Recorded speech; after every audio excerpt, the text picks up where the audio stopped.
As the human population grows, many resources are becoming more scarce. Among these resources, energy is at the top of the list, especially renewable energy. Biofuels can currently be produced using sources such as ethanol, sugars, plant-based lipids, and even animal fats. All of these energy sources are renewable, but they are also valuable food sources to humans and livestock.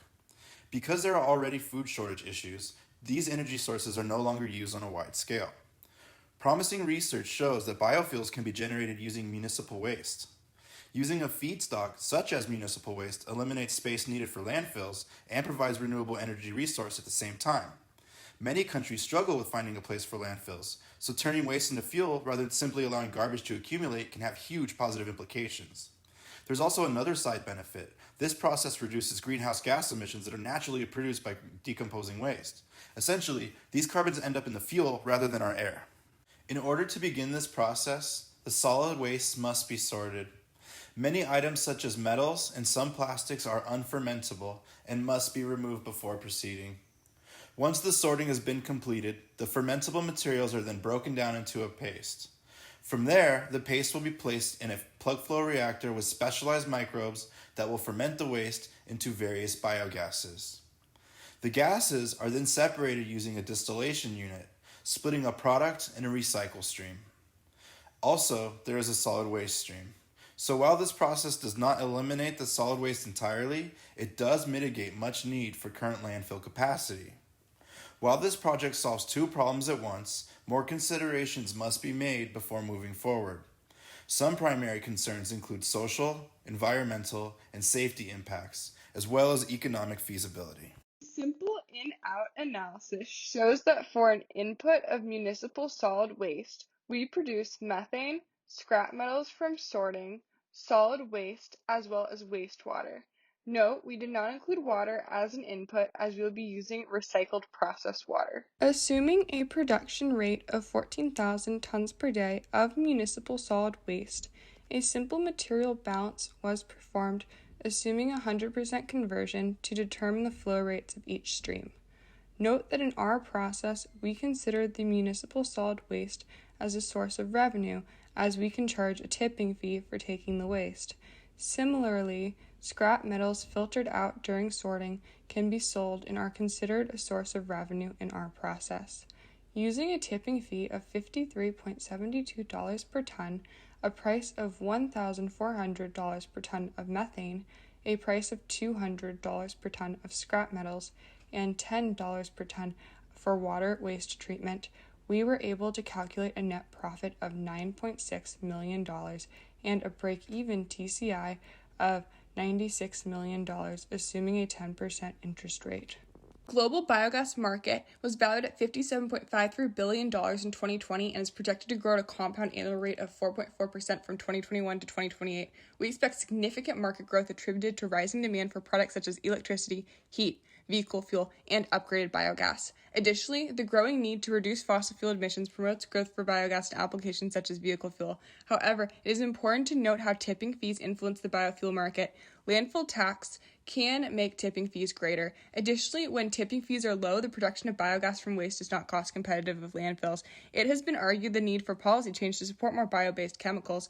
Chemicals usually have higher margins than liquid fuels and have more value added and create more jobs than biofuels. Therefore, diversification of municipal solid waste biorefineries to also make bio-based chemicals would seem to improve the tipping fees.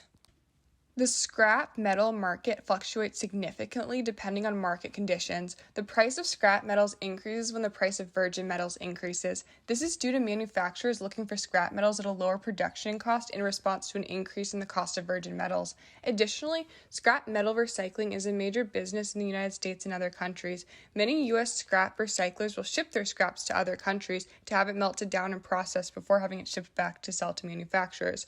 The U.S. also imports scrap metals from other countries, so when importations are high, manufacturers seek domestic sources of metal, which causes the price of scrap metals to increase within the United States. When the price of fuel goes up, so does the price of scrap metals. This is because the process of recycling metals is so dependent on fuel usage. In conclusion, while scrap metals is a revenue-generating stream in our process, it is unpredictable and should not be considered a primary source of revenue in our process. The process of producing biofuels from municipal solid waste is replacing the more environmentally detrimental options for disposal of municipal solid waste. These processes are landfilling or incinerating the waste, as this waste cannot be recycled the traditional way. When comparing the carbon emissions of each of the three options, it is evident that the carbon emissions and environmental impacts that result from producing biofuels from municipal solid waste are far less consequential than the environmental impacts and large carbon emissions that result from landfilling or incinerating the waste.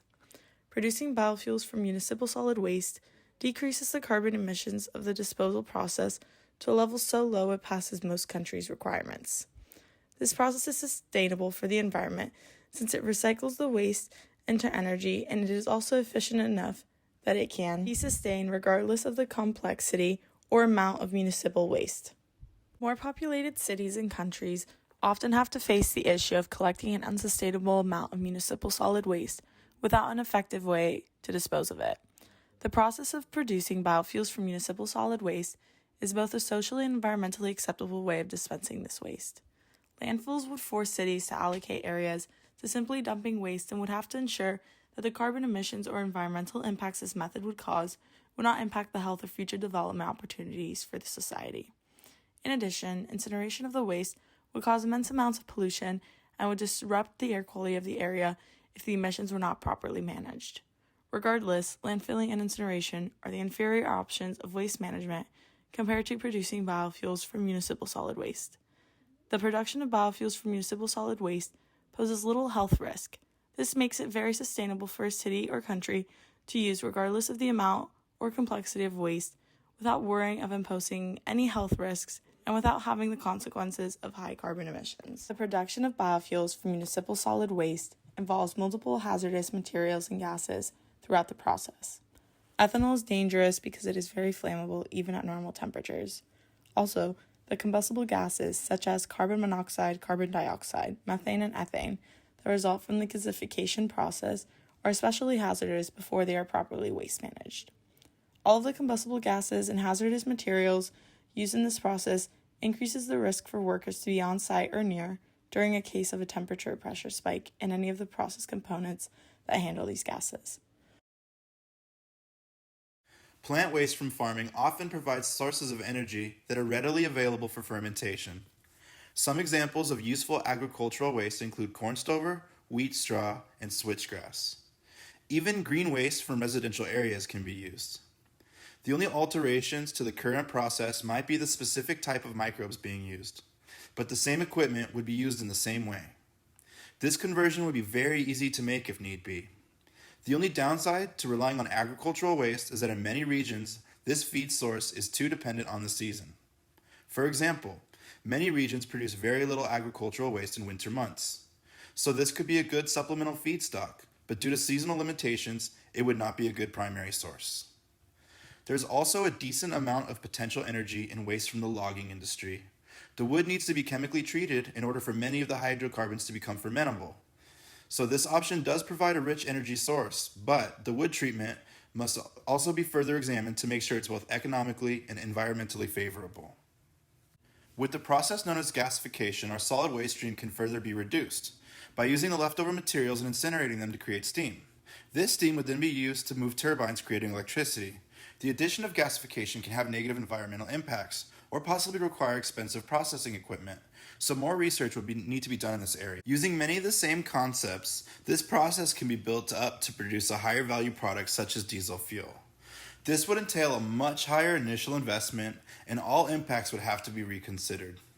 Perhaps one good way to get to a process such as the one you see here would be using the profits from our current proposal to eventually grow into something more like this. Ultimately, our analysis showed that producing biofuels from municipal solid waste can be profitable with respect to the materials that enter and exit our process. As mentioned before, we expect a profit of $9.6 million and a break-even TCI of $96 million, assuming an ROI of 10%. Since this does not account for utilities such as labor, taxes, equipment costs, we recommend future studies investigate how these factors affect the economic feasibility of this process. Additionally, we recommend our process to produce biofuel over other processes that produce biofuel, such as gasification, as our process mitigates negative environmental effects and is less expensive expensive than alternatives. However, we did find that agricultural waste can be a viable source when producing biofuel. However, it does depend on seasonal factors. We also recommend further investing in the production of biodiesel compared to biofuel, as this potentially could provide a higher quality product.